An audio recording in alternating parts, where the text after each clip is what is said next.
Hello, glad you can join us. Here's what we have for you this Thursday, a CTV exclusive on home care plans for hospital patients. What about the actual safety of their lived environments? The public reaction to the private route. It's important for Canada to have sovereign capability. How a Swedish jet maker is courting Canada. I'm angry that this happened. Plus, a family demands answers from a daycare.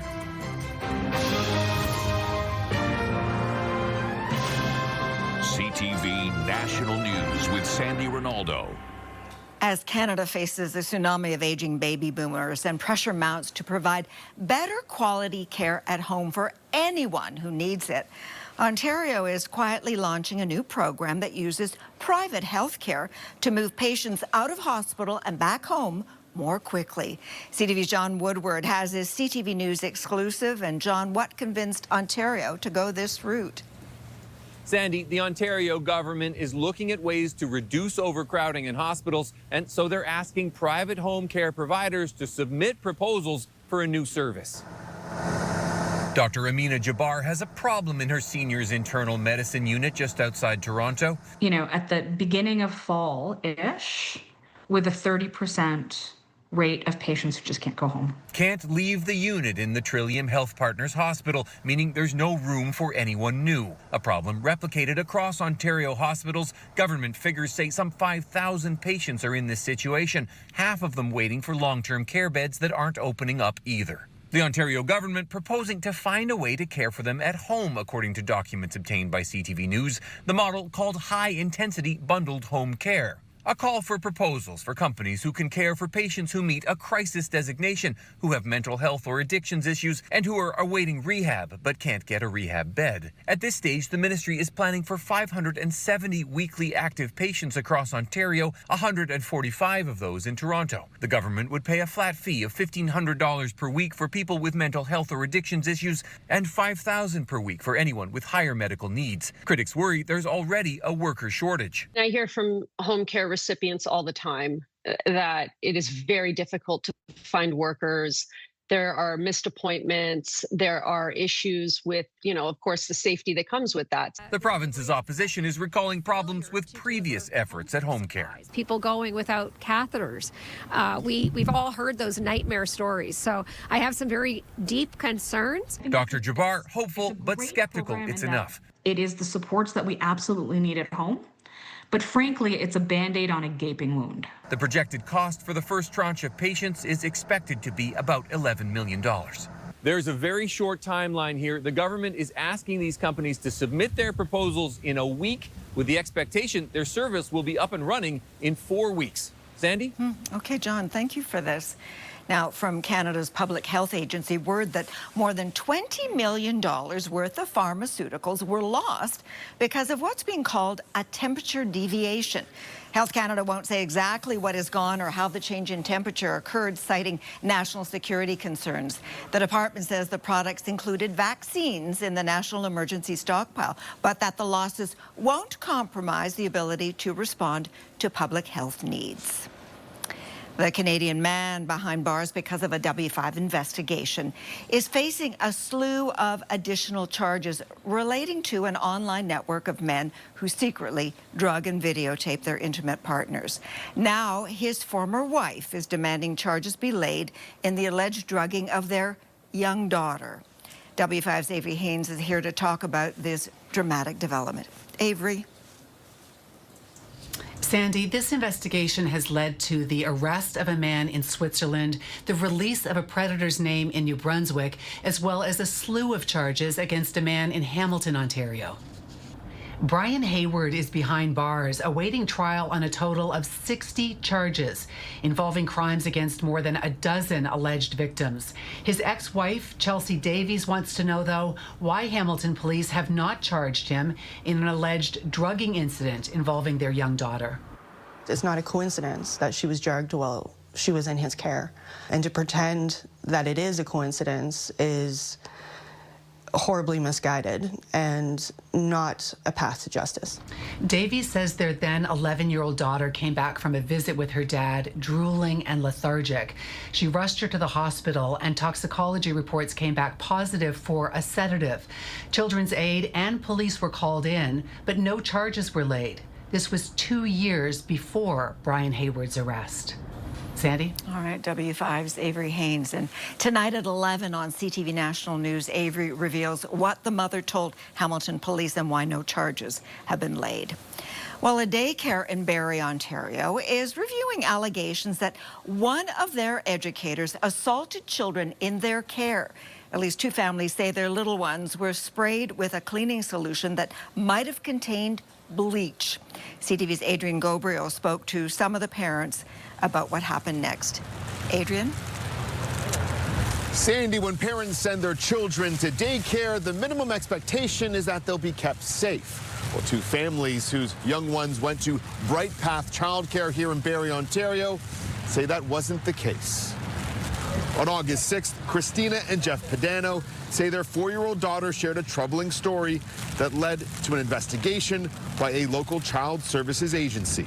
She told me that, I was sprayed in the face with a spray bottle and I was pinched in the face. So I started to ask her a bit more questions. Was it an accident? Was it on purpose?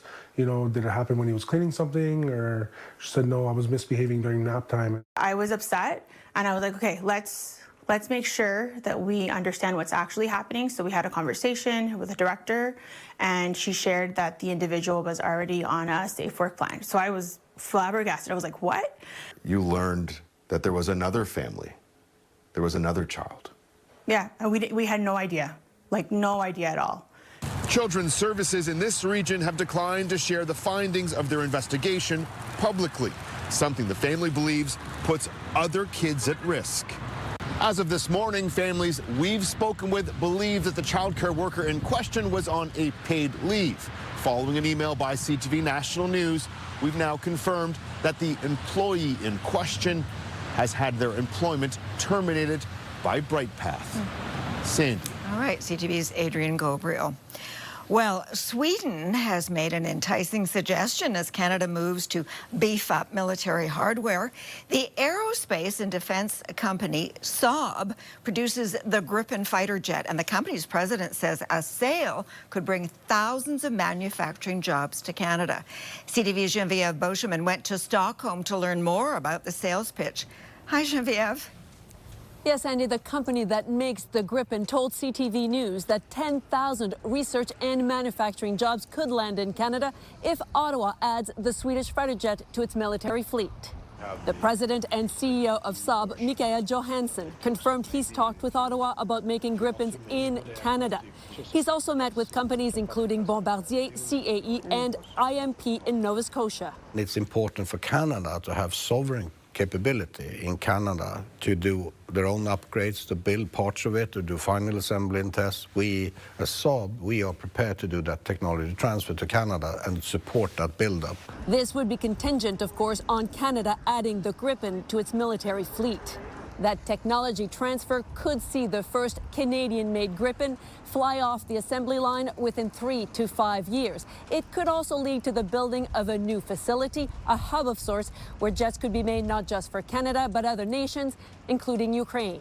It makes sense to have a big footprint in Canada together with Canadian industry. So it's absolutely a benefit for us to do that. Canada has already committed to buying made in the U.S. F-35s with an option to scale up to 88. But Prime Minister Mark Carney ordered a review of the purchase amid growing trade tensions with the neighbors to the south. A decision on whether to have a dual fleet of F-35s and Gripens has been up in the air since.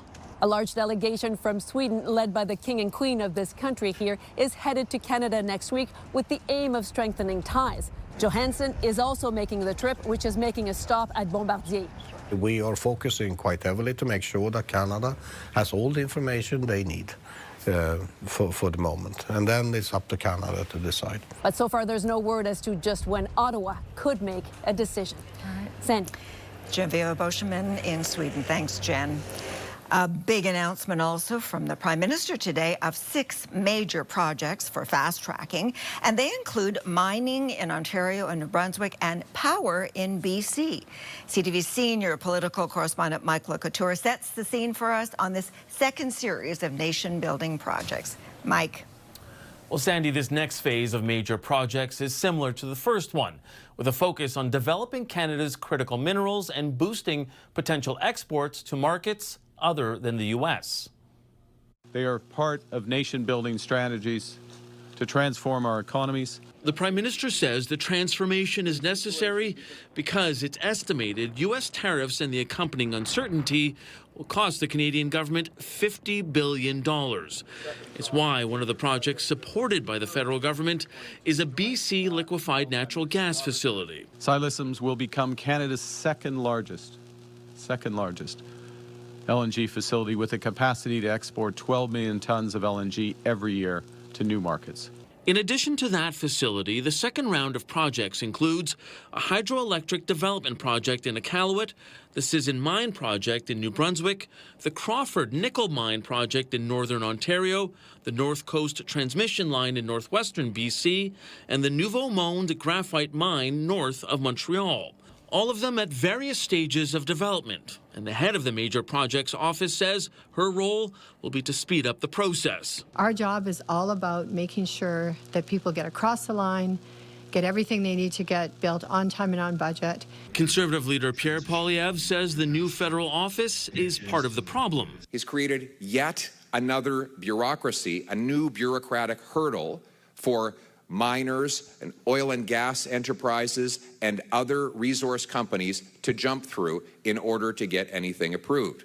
While the goal is to make Canada less reliant on trade with the U.S., some researchers say governments need to look beyond the current trade issues. We need to think about what's going to happen with that land after mining's finished. What post-mining land uses could be secured there. In addition to the 6 projects, the federal office will implement a strategy to improve infrastructure in an area between BC and Yukon known as the Northwest Critical Conservation Corridor. Sandy? Okay, Mike. Let's pick up on the announcement of the floating natural gas liquefaction facility and marine terminal off the coast of BC with CTV's Bureau Chief there, Andrew Johnson, who is in Terrace, where the Prime Minister was speaking earlier. So how is the community reacting to the news, Andrew, and is everyone on board? Well, Sandy, I just spoke to the mayor of Terrace. He says he's excited. The community is excited. There's a lot happening in this region. There's the power project the Prime Minister mentioned that will double the amount of power being fed into northwestern BC. Canada LNG is 40 minutes to the south of here in Kitimat. There's the proposed LNG project you mentioned, an hour 45 to the west in Prince Rupert, and a pipeline would need to be built to feed that. There will be hundreds, even thousands of jobs coming to this region over the next decade. That's where the mayor said there's also concern about rapid growth. Infrastructure support they'll need from the federal government. That's his ask. We also just spoke to the hereditary chief of a local First Nation who says she is not on board with building a pipeline, saying Canadians should be more concerned about protecting the environment, protecting water, protecting fish than economic gain. That First Nation is promising to fight that project, and even if it comes down to it on the ground, blockading construction. So there's a lot happening here in northwestern BC, and that will happen over the coming years with multiple projects and many jobs and many billions of dollars on the line. Sandy. All right, Andrew, thanks so much. So BC, Ontario, Quebec, and New Brunswick will benefit from major nation-building projects this time. But so far, with the exception of a copper mine project in central Saskatchewan announced in Phase 1, no announcements for Manitoba or Alberta. CTV's Kathy Lee is in Calgary with reaction from Premier Danielle Smith. Hey, Kathy. Sandy, the Alberta government says it's supportive of all projects announced by Prime Minister Carney in this second round. For weeks, Premier Danielle Smith has been pushing for a pipeline from Alberta to British Columbia, and last week she said that her government had confidence it would eventually be approved, adding that work was already underway to secure First Nations cooperation and to address concerns made by the BC Premier over increased tanker traffic the new pipeline would produce. In a statement to CTV News, the Premier's office says it's working on a memorandum of understanding agreement with the federal government that includes the removal, carve-out, or overhaul of several damaging laws chasing away private investment in our energy sector, and an agreement to work towards ultimate approval of a bitumen pipeline to Asian markets. I think that the relationship with Carney has represented a form of an opportunity. I think that Premier Smith has shown up differently in this relationship, and it seems to me that, frankly, she's given a lot of chances. Smith has said this week that she expects the memorandum of understanding to be ready by the Grey Cup, which is this weekend. Sandy. Kathy, thank you. Still ahead, secrets from Canada's spy agency and the new revelations about emerging threats to Canada.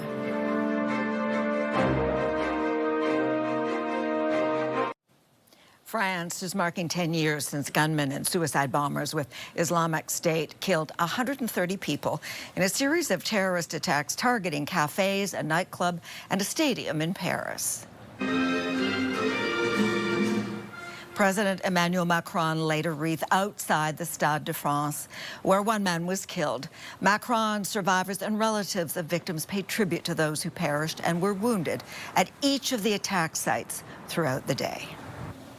Well, a rare appearance by the head of CSIS today, briefing journalists on cybersecurity attacks, counterterrorism investigations, and threats to Canada from foreign players. CTV's Judy Trin was listening in to the wide-ranging revelations from the normally secretive spy agency, right, Judy? So tell us more about what was said. Sandy, this is the first time CSIS has ever held a news conference like this. Dan Rogers, who took over the helm of the agency last October, began by highlighting increased radicalization among minors. 1 in 10 CSIS terrorism investigations now involves someone under the age of 18. Now, when it comes to foreign interference, Rogers revealed that CSIS had redirected resources to counter Iranian agents, and he also detailed attempts by Russians to use European companies as fronts. But at a time when the federal government is trying to normalize relations with China and India to increase trade, Rogers devoted less time to explaining the current threats from those two countries. So reporters asked him why. I would say that Canada is not going to be shy, or at least CSIS isn't going to be shy to come public with information when it's in Canada's national interest to do that and when it's in our national security interests. But today I gave examples that were new and things that Canadians hadn't heard before. Okay, and Judy, did the director have anything to say about the challenges posed by the current U.S. administration? You know, Sandy, given the comments by U.S. President Donald Trump about annexing Canada and the current trade war, you would think that Don Rogers would have addressed it in his official speech, but it wasn't. Rogers said that the relationship between Canada's spy agency and its American counterparts remains strong and that it benefits both countries to continue sharing information despite the change in administration. Sandy. Okay, Judy, as always, thank you so much. Coming up after the break, what new emails reveal give us what we need, which is transparency, over Jeffrey Epstein's link to the U.S. president.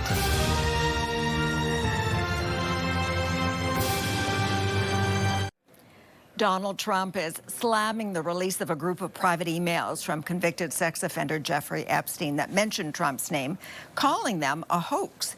CTV's Washington Bureau Chief Joy Malbon on the push now to force the release of all the emails. Hey, Joy. Sandy, the president hoped to take a victory lap on ending the government shutdown. Instead, he's being dogged by questions about his relationship with Jeffrey Epstein. In newly released emails, convicted sex offender Jeffrey Epstein wrote a New York Times reporter in 2015, suggesting he might have dirt on Donald Trump. Would you like photos of Donald and girls in bikinis in my kitchen? And in 2019, when President Trump was running for re-election, Epstein wrote author Michael Wolff, alleging Trump knew about Epstein's criminal behavior. He wrote, of course he knew about the girls, and he asked Ghislaine to stop. Epstein also confirmed in an email the former Prince Andrew was photographed with one of Epstein's victims, the late Virginia Giuffre, contradicting Andrew's claim that he never met her. Categorically, I don't remember meeting her at all. President Trump has denied all allegations of wrongdoing, but his administration continues to push back against releasing the Justice Department's case files, FBI investigations, names, and the scope of Epstein's crimes. Abuse survivors pleading for the truth to come out. Just rip the Band-Aid off all at once, give the public what they need, and give us what we need, which is transparency. The other survivors, my survivor sisters, they're not going away. In Washington, the politics are shifting. More Republicans now are joining Democrats demanding full public disclosure of Epstein's crimes. I would remind my colleagues that this vote is going to be on your record for longer than Trump is going to be president. The pressure on this White House is not letting up. Democrats now have the numbers to force a vote in the House next week, and that could lead to the full release of the Epstein files. Sandy? Okay, Joy, thank you. And as Joy said, Donald Trump may have been hoping to take a victory lap on the longest government shutdown in U.S. history, but the standoff has left a sour taste with some Americans. It's finally over. It should have been over a long time ago. It was completely unnecessary. It was unnecessary. 43 days, that's a very long time. Trump signed the legislation sealing the deal to restart disrupted food assistance, pay federal workers, and get air traffic control back on track. After the break, a hockey legend on the defense. Do you understand the criticism? Oh, sure, because Canadians are proud. How the great one is shooting back about his patriotism.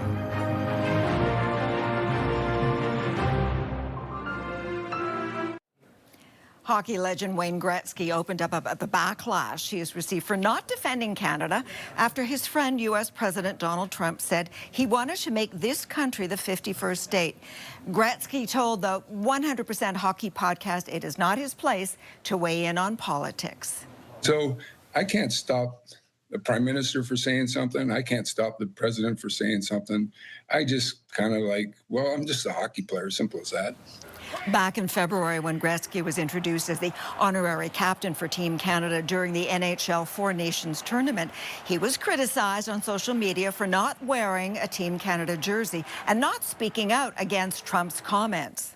You know, I don't know how many people move to the U.S., whether it's business, entertainment, hockey, and I don't know the exact number, but I would tell you that over 90% of them become American citizens. I never became an American citizen. I'm Canadian. And the great one says he will always be a proud Canadian. And we are proud to say today marks 2 years of CTV National News in this early time slot. Now, we wouldn't be here without your continued support and encouragement. Much appreciated by all of us working on this newscast. I'm Sandy Ronaldo. Your local CTV News is coming up. Bye for now. Be well.